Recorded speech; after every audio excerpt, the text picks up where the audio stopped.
Assalamualaikum dan salam sejahtera. Sejak beberapa hari ini, ramai yang bertanya, betul ke kes Zahid Hamidi dah digugurkan? Ada yang kata bebas, ada yang kata belum, ada yang kata keliru.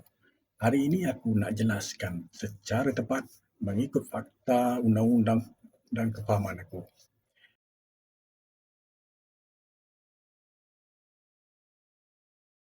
Dalam kes 47 pertuduhan melibatkan Yayasan Akal Budi pada tahun 2023, Mahkamah memberikan keputusan DNAA, Discharge Non-Amounting to Acquittal.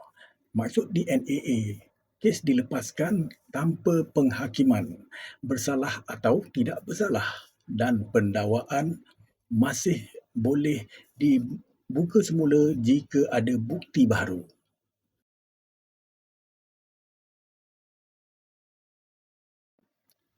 Terkini, pada awal Januari 2026, Jabatan Peguam Negara memaklumkan bahawa kes ini tidak akan diteruskan.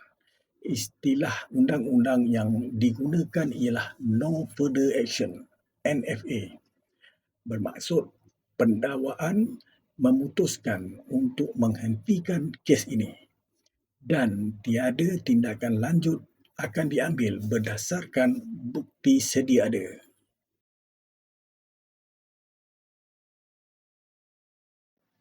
Jawapan jujurnya begini.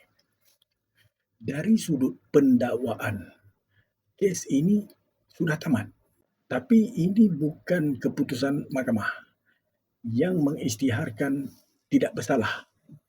Ia adalah keputusan pihak pendakwa untuk tidak meneruskan kes.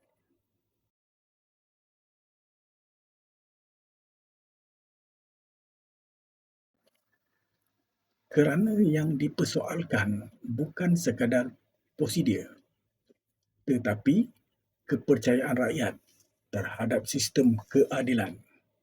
47 pertuduhan dibaca. Kes berjalan bertahun tetapi berakhir tanpa penghakiman penuh di mahkamah. Itu sebabnya kekeliruan dan persoalan ini masih wujud.